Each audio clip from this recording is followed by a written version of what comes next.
Le mariage ne concerne pas seulement le bonheur, le soutien mutuel, l'amour et l'amitié.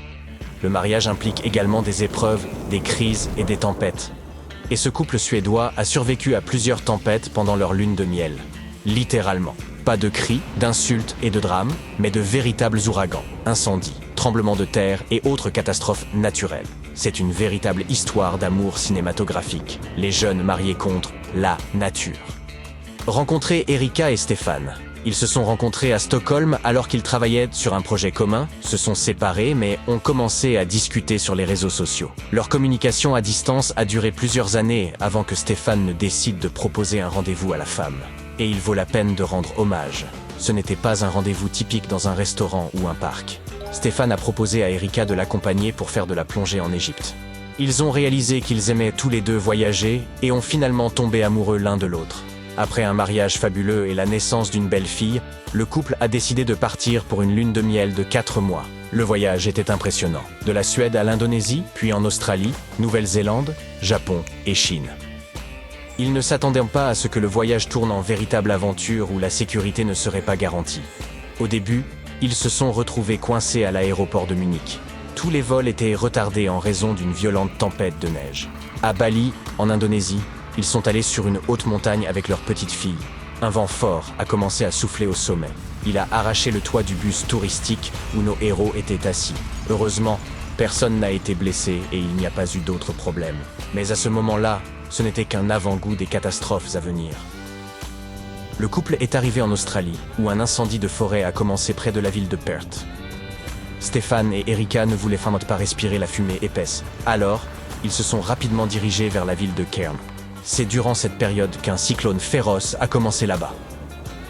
La tempête était si forte que le service de la Croix-Rouge australienne a fourni un abri à 2500 personnes dans le centre commercial. Et là, un autre problème a commencé. Imaginez 2500 personnes dans une grande pièce chaude sans électricité pendant qu'un ouragan fait rage dehors.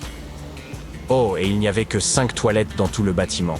À quel point pensez-vous que les gens étaient nerveux ?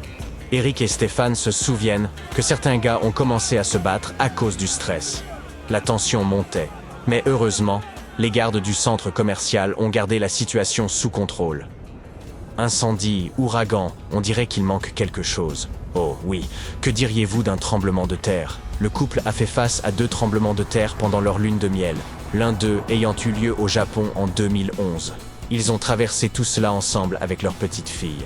Imaginez à quel point leur fille a été émerveillée par toutes ces aventures. Un tel voyage a renforcé leur mariage. Bien sûr, après des catastrophes naturelles, toute querelle domestique semblerait être une simple bagatelle. Erika a admis que dans les situations de crise, Stéphane justifiait pleinement sa confiance et se comportait comme elle l'avait espéré. Oh, comme c'est mignon! Et si nous créions des voyages pour les couples mariés qui envisagent de divorcer? Survivre ensemble à une tempête, un incendie, un tremblement de terre et une inondation, puis réfléchir à nouveau si vous devez vous quitter. Imaginez que vous ayez traversé plusieurs catastrophes naturelles tout au long de votre vie.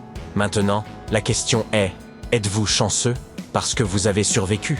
Ou êtes-vous une personne malchanceuse parce que vous avez rencontré de tels problèmes? Cela dépend de votre perception de la situation. Par exemple, il y a une femme, Dinah Wyland, qui vit en Californie. Elle a survécu à plusieurs catastrophes tout au long de sa vie et continue de sourire. Et plus récemment, elle a fait face à une autre catastrophe, les incendies de forêt dans son état d'origine. Mais prenons les événements dans l'ordre. En 2005, Dinah Wyland vivait à la Nouvelle-Orléans. Et si quelqu'un ne le sait pas, cette année-là, l'ouragan Katrina a détruit de nombreuses maisons dans cette ville et d'autres. La maison de Dinah n'a pas fait exception. Selon elle, le rez-de-chaussée de la maison a été complètement inondé. Bien sûr, elle a dû tout abandonner et évacuer. Dinah et sa famille ont conduit jusqu'au Texas, chez un ami, pendant environ 20 heures. Un mois plus tard, l'ouragan Rita est arrivé là-bas, et Dinah et sa famille ont de nouveau évacué. C'était comme si la nature la suivait partout. Mais notre héroïne n'était pas du genre timide. Plusieurs années plus tard, elle a affronté une autre catastrophe, la Snowmageddon. C'était lorsque d'énormes quantités de neige froide et humide ont inondé les villes et les routes. Vent fort, tempête de neige et chute de neige interminables. Tout le trafic était arrêté, les lumières éteintes, les rues désertes. Dinah est restée 11 jours sans électricité durant cette apocalypse neigeuse. Et après toutes ces catastrophes, elle a connu l'exact opposé de la neige. Des feux de forêt dans sa ville natale de Lake Arrowhead, dans le comté de San Bernardino. Espérons que cette fois, tout ira bien pour elle à nouveau, et qu'elle affrontera toute adversité avec le sourire. Avez-vous entendu dire que la foudre ne frappe pas 2 fois au même endroit? Peut-elle frapper la même personne 2 fois? Et si elle frappait le même homme 7 fois en quelques années? Ce n'est pas le scénario d'un film de tragicomédie, c'est l'histoire réelle de Roy Sullivan, un homme qui est entré dans le livre Guinness des records pour le nombre de coups de foudre qu'il a survécu. Il y a plus de 8 millions de coups de foudre sur Terre chaque jour, soit environ 100 éclairs par seconde. Mais malgré cela, la probabilité d'être frappé est extrêmement faible, une chance sur 10 millions. Pour Roy Sullivan, ces probabilités étaient trop élevées. En raison de son étrange record, les gens l'ont surnommé le paratonnerre humain. Pour la première fois, la foudre le frappa en 1942, lorsque Roy était sur une tour de guet qui n'était pas équipée de paratonnerre. Un éclair lumineux et une décharge de courant puissant effrayèrent l'homme, mais n'entraînèrent pas de dommages importants pour sa santé.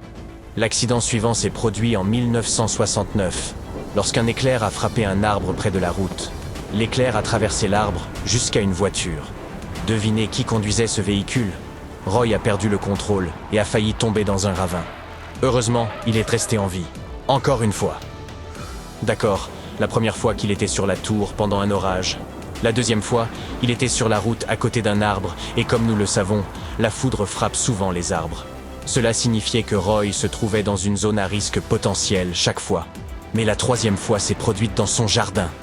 La foudre a frappé le transformateur et atteint son épaule. La quatrième fois s'est produite en 1972. La foudre a frappé Roy alors qu'il travaillait. Dès lors, l'homme a commencé à soupçonner que ce phénomène naturel était d'une manière ou d'une autre attiré par son corps. Peut-être était-ce une malédiction, ou peut-être que tout pouvait s'expliquer d'un point de vue scientifique. 1 an plus tard, la foudre le frappa pour la 5e fois. Un orage avait commencé ce jour-là. Roy décida de ne pas tenter sa chance à nouveau et se cacha dans son camion. Ainsi, lorsque la tempête s'apaisa, Sullivan sortit de la voiture et bam! Une autre frappe de foudre. Il restait 2 fois avant d'atteindre le record. Ils se sont produits en 1976 et en 1977. La malchance de Roy s'est étendue à sa femme. Un jour, la foudre l'a frappée, elle aussi. Cela ne l'a pas blessée, mais lui a fait très peur. Jusqu'à présent, personne n'a battu le record de Roy. Mais évidemment, les gens n'ont pas essayé de le faire. D'accord, éclairs, incendies, tempêtes de neige, ouragans et tremblements de terre. Mais qu'en est-il des tsunamis? Malheureusement, il s'agit de l'un des désastres les plus terribles et dévastateurs sur la planète. Si vous y avez survécu, vous êtes assurément chanceux. Zarul Fouadi d'Indonésie a survécu 2 fois à ces catastrophes aquatiques dévastatrices. La première a eu lieu en Indonésie en 2004 et la seconde s'est produite quelques années plus tard lors d'un tremblement de terre au Japon.